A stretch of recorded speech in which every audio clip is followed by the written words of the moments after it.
ассалому алайкум шунавандаҳои гиромӣ.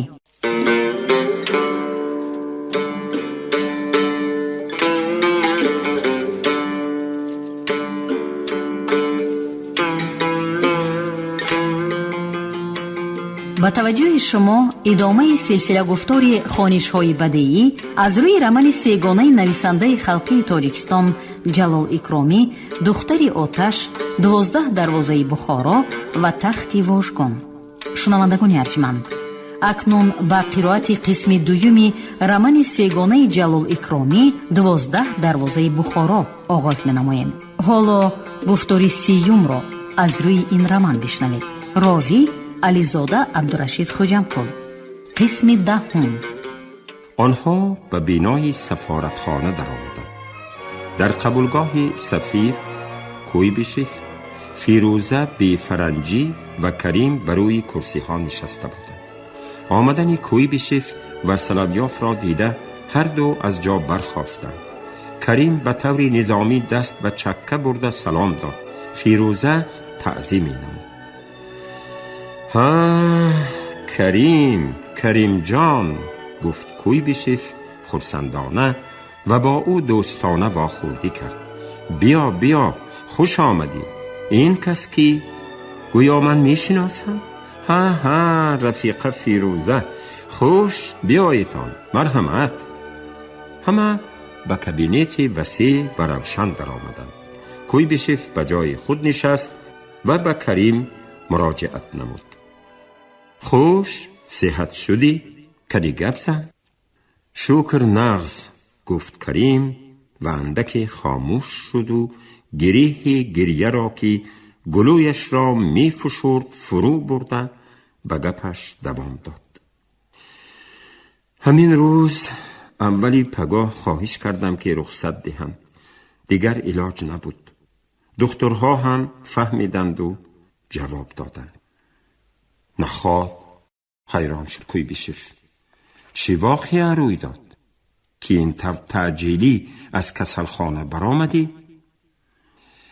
شبی گذشته، گفت کریم، شوهر اپا فیروزه اکا اسا را آدمان اسد مخصوم بندی کرده به دلکشای بیرون گرفته بردند. بندی کرده؟ حیران شده سلویاف پرسید. وی به گمانم در چیکه کار میکرد کو؟ چیکه بودگی ها یاری دادن نتوانستند، گفت فیروزه. عجیب، گفت کویبشف بی سرانجامانه. خوش بعد چی شد؟ همان آدم های اسد اصلا به گرفته بردن من آمده بودند، لیکن دخترها فهمیده نماندند. پرانده رفتنش بس نبود که اکنون داشته بردنی شده است، گفت فیروزه.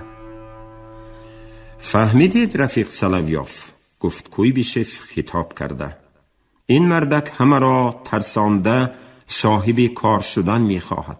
از اول ستاره وی به من نمی فارید، لیکن رفیقان بخارایی خصوصا در ریوکام طرفداری کردند. کدام روز؟ گفت سلویاف. رفیق فیض الله خواجه‌ایف با تلفن گپ زده ناراضگی بیان کرد که اسد مخصوم به کارهای شهر هم دخالت کرده چندین کسان را خودسرانه برده حبس کرده است.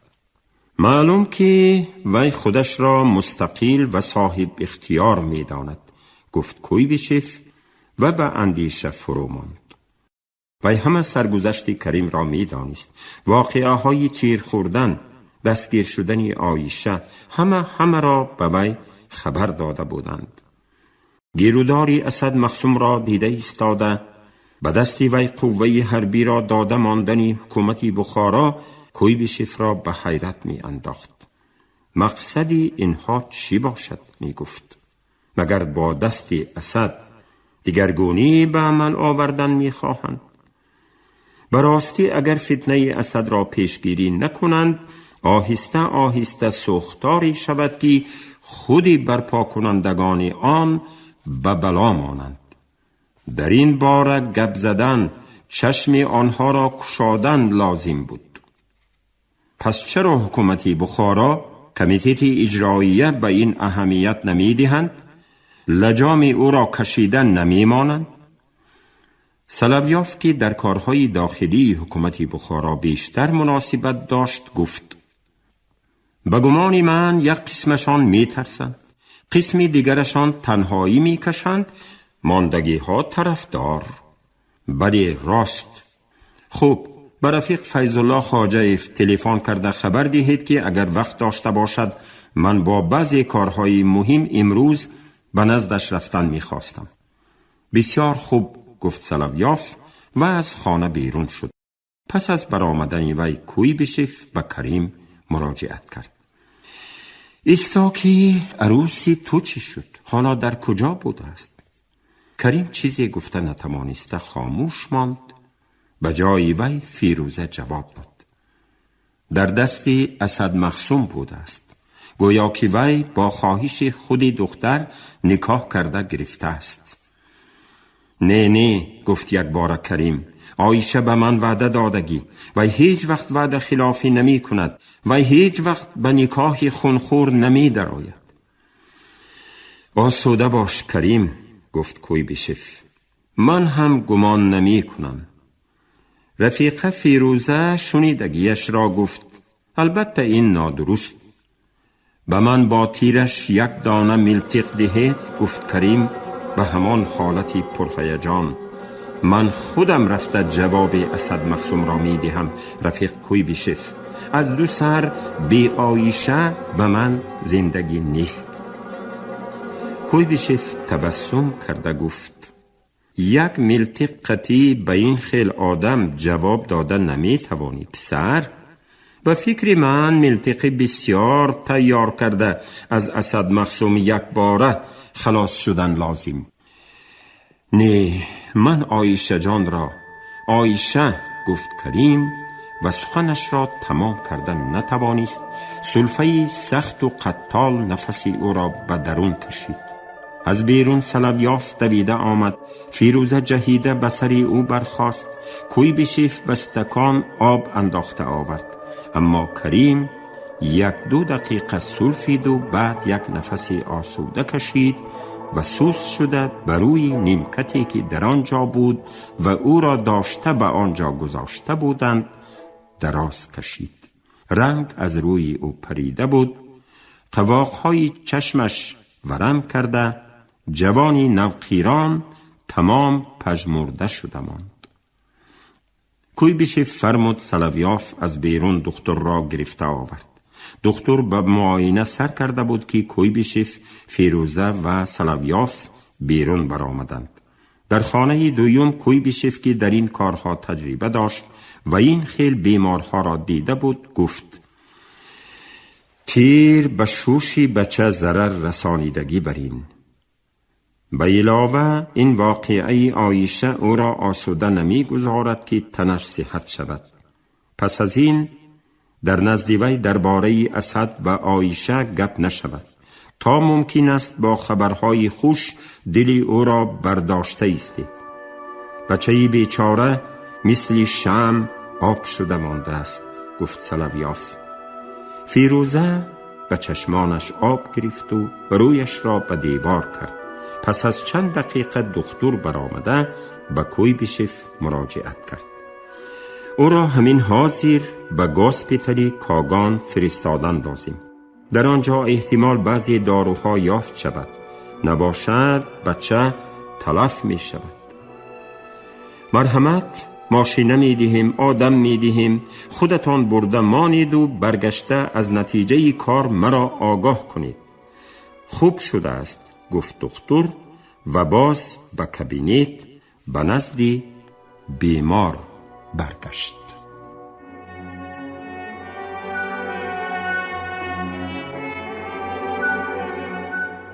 قسم 11.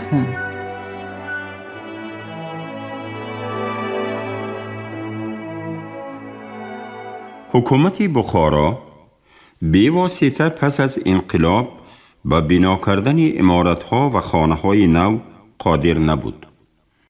کارهای از آن ضرورتر و مهمتر بسیار بودند. پول نبود، مصالح نبود، آدم نمی رسید. پیش از همه جایهای سوخته و لنگار شده را تازه کردن، شهر را به حالت آسودگی در آوردن و مهمترین احتیاجات خلق را تأمین کردن لازم بود. بنابراین تقریبا همه مؤسسه و اداره های حکومتی و جمعیتی در بناهای کهنه، در حوله های مصادره شده بایها و عملدارهای پیشتره جا گرفته بودند. مثلا کمیته مرکزی انقلابی و پس کمیته اجرایی مرکزی در ارک در حوله قشبگی، کمیته مرکزی فرقه کمونیستی بخارا در گذری حوض رشید در حوله یکبای کلان، شورای ناظران در گذری قوی مرغکش در حوله قیاسی پوست جا گرفته بود.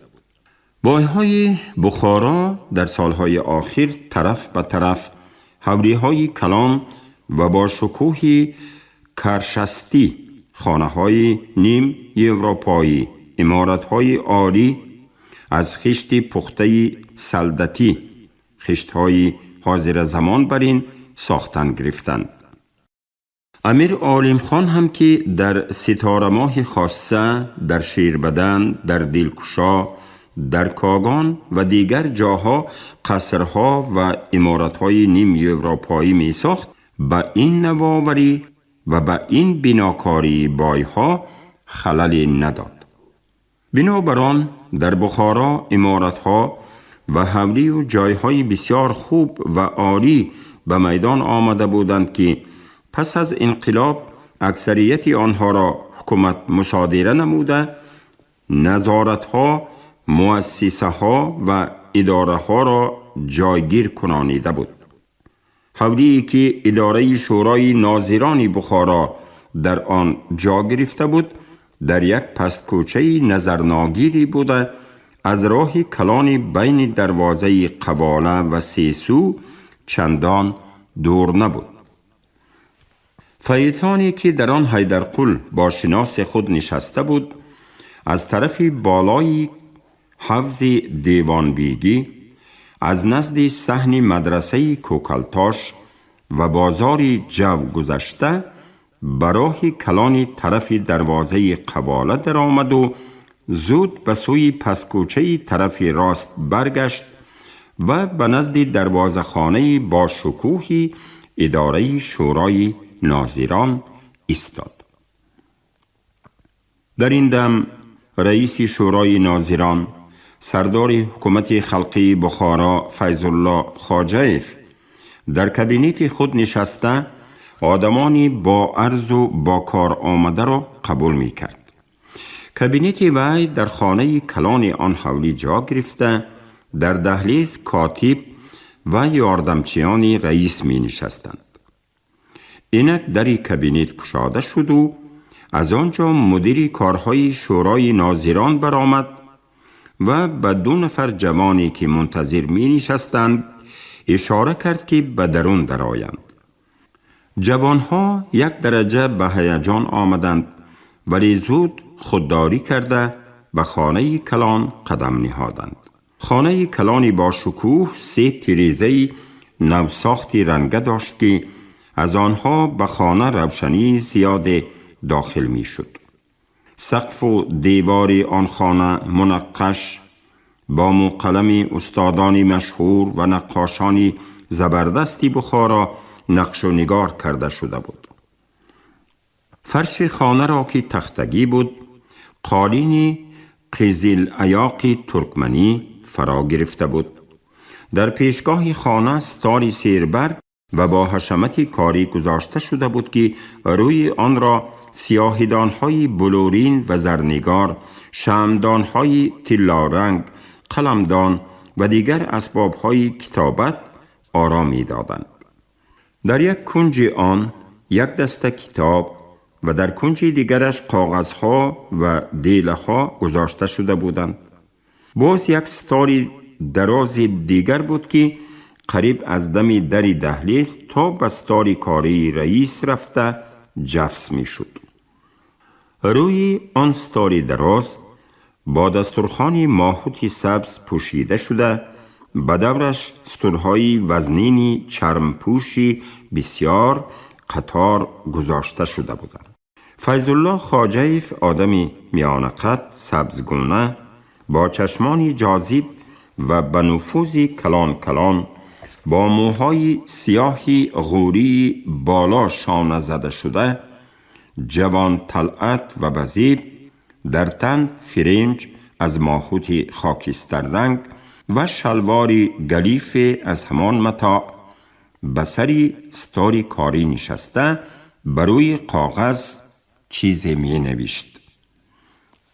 در آمدن جوانها را دیده از کار سر برداشت و گفت: بیایتان بچه ها، بیایتان، از بالاتر نزدیکتر شینیتان.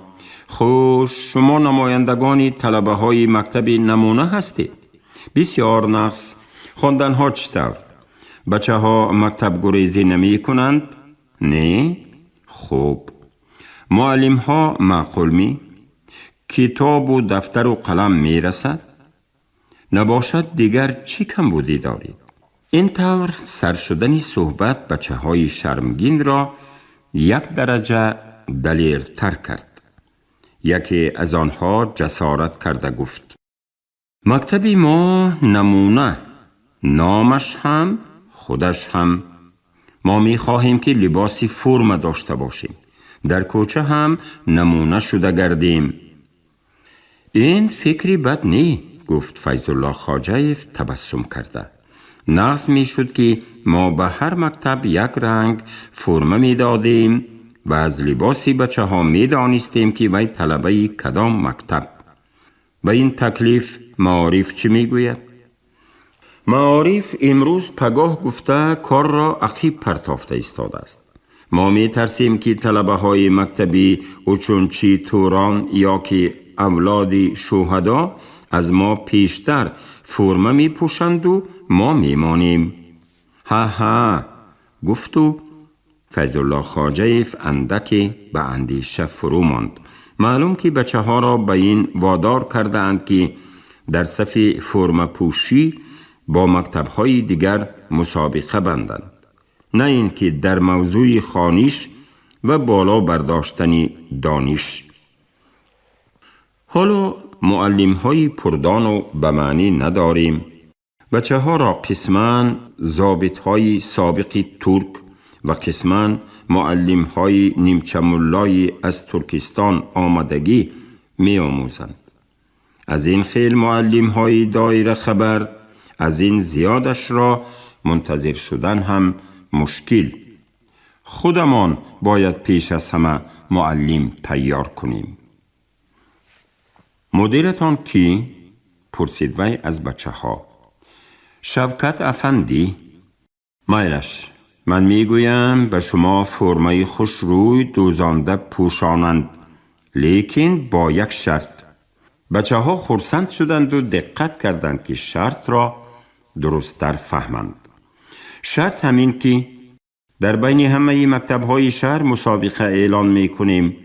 طلبه های کدام مکتب که از درس ها نغز باشند، اعلی خوان باشند، به ترتیب و به انتظام باشند و در حقیقت نمونه شوند، پیش از همه و خوبتر از همه فرم می گیرند.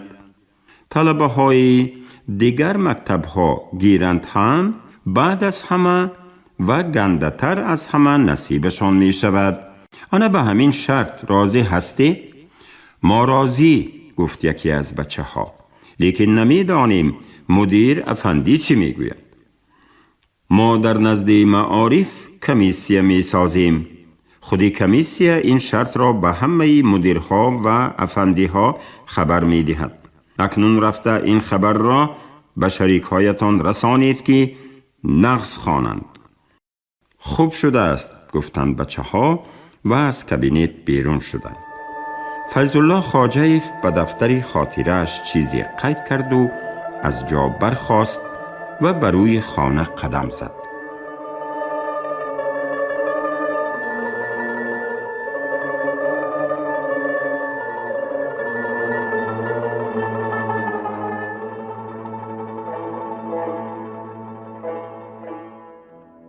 بله، می گفت وی خود به خود. انقلاب کردن، حاکمیت را به دست گرفتن یک طرفی کار بوده است و حاکمیت را مستحکم کردن، حیات نو را برقرار کردن طرف دیگری کار. افسوس که یک قسم رفیقان ما این را نمی فهمند. انقلاب شد، امیر گریخت، گپ تمام گفته پا دراز کردن نشستند. بعضی ها حتی به جای پیش بردن کار خلل می دهند. مسئله معارف، مسئله حقوق و عدلیه، مسئله آب و زمین، مسئله سودا و تجارت، و بالای همه این مسئله امنیت ریسپوبلیکا، مبارزه با دشمنان و باقی ماندگان حاکمیت امیری. لیکن پیش از همه مستحکم کردن حاکمیت نو، برقراری دولت است. با هر گونه گروه بازی، با هر گونه ضدیت در بین رهبریت خاتمه دادن لازم. درباره این مسئله ها امروز در وقت آمدنش با کویبشف مصلحت می کنم. اجازت پرسیده به کابینت یک مردی میان سنی لاغرندامی قامت بلند در آمد. آن مرد که کلوتریش بود، به سر کله پوش عراقی، در تن از بالای کرته یکتای کرباسی سفید، جامه علاچه‌ای کژدمکی داشت. مردک سلام داد و با دو دست با ادب آمده با رئیس واخوردی کرد. سلامت هستید، بردمک هستید، الهی خدا سلامت نگه دارد، آمین. فیض الله خواجه‌اف به وی از رو بر روی خود جا نشان داده خودش به کرسیش نشست. خوش، من استانبی بافنده هستم. ادرس، بخمل، علاچه، قلمی، هر چی گویید می بافم. لیکن ایشان جان، آدم های شما کار کردن نمی ماندگی بر این کو؟ مالیه گفتنی یک اداره پیدا شده است، هر روز آدم فرستاده انداز و مالیات انداخته ایستاده است. آخر در زمان زاریم ما روز ندیدیم. اکنون که حریت شده است باز هم چی گویم ایشان جان، به خودتان معلوم. فیض الله خواجه‌اف اندک فکر کرد و گفت بی انداز و بی مالیات دولت نمی شود استانبی؟ گپتان راست و لیکن عیبش قطعی. چی به شما نادرست انداز انداختن مگر؟ درست می نادرست می خدا می داند. مراد ما همین که کمتر به قدر حال کار کنیم، یک رزق و روزی بچه ها را یابیم. من یک عریضه نویسانده آمده بودم، همه گپ در همین جا نوشته شدگی. رئیس به عریضه استانبی دقت کرد و گفت خوب، من نوشته می دهم به اداره مالیه روید، وضعیت شما را دیده برآمده، انداز را کمتر می کنند، لیکن با این مسئله حل نمی شود استا. خوش گردم، باز چی کار کنم؟ ما از شما انداز را تماما برداریم هم درآمدتان به خرجتان کفایه نمی کند، چون که حاضر رنگ، ابریشم، پخته و دیگر چیزهایی در کاری شما همه قیمت بلکه یافت نمی شود. من می دانم که حالا شما با ذخیره های جمع کرده ماندگیتان کار کرده ایستاده اید، اما آن ذخیره به چند ماه می رسد؟ شما ولی گردم ایشان جان، احوالی من رفته دیدگی برین می دانید. خیر، من چی کار کنم؟ ما در همین باره فکر کردیم. کاسب و هنرمندها را حکومت شورایی نگهداری می کند و تا ممکن است به کسب و کار آنها یاری می رساند. لیکن جدا جدا نی، یک ارتل ساختن لازم می شود. گردم ایشان جان، ارتلش چی؟ ارتل یک روزگاری کلان برین. یک چند نفر استایی بافنده، کدونگر و رنگریز یک می شوند. یک جایه کار می کنند، یک جایه حاصل می بردارند. حکومت به شما یاری می رساند.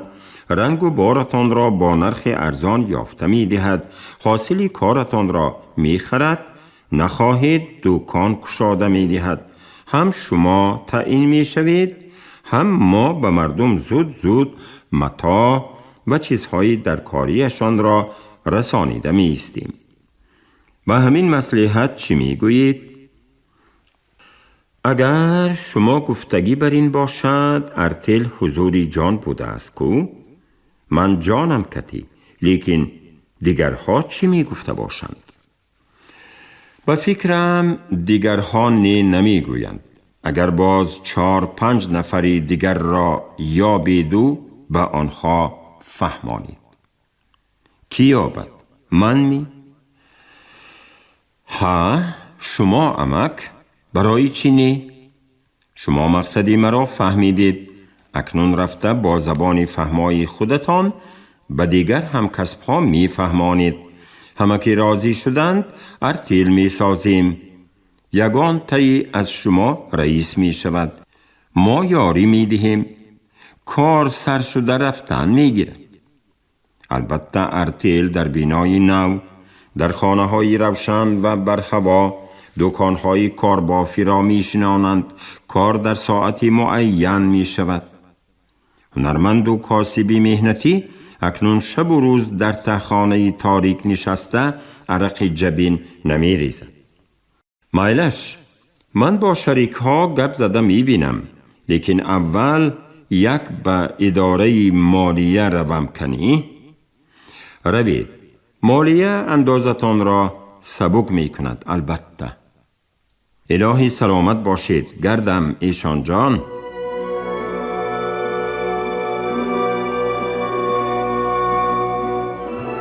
استانبی خرسند شده برآمده رفته بود که کاتب در آمده خبر داد که حیدرقل آمده است. جیغ زنید، گفت خواجه‌ایف. خواهشمندم کسی دیگر ندراید. خوب شده است. فیض‌الله خواجه‌ایف به حیدرقل اعتماد و باوری کلان داشت. بسیار وقت کارهای مهم را با وی مصلحت کرده می دید. فکر او را می پرسید. در مجلس های کمیته مرکزی فرقه هم اکثر وقت آنها در حل مسئله ها همراه بودند. زیرا که فیض‌الله خواجه‌ایف آدم شناس بود. و در ذات حیدرقل شخص دلسوز و غمخوار کار خلق را می دید. از بس که چندگاه این طرف خودسری و بدرفتاری های اسد مخصوم او را به تشویش انداخته بود، در کاری پیشگیری کردن آن بدتال حیدرقل را به خود شریک و هم فکر یافت. خصوصا روزهای آخر گیروداری اوباشانه اسد او را به هیجان آورده بود و رسیده آمدن کاتبات کمیته مرکزی را منتظر نشده حیدرقل را برای در همین باره گپ زدن جیغ زد. و می دانست که راهبریت کمیته مرکزی امروز نه پگاه مسئله اسد مخصوم را به محاکمه گذاشته چاره می بیند. لیکن تا به آن تیاری دیده چاره های عملی پیشنهاد کردن لازم می شد.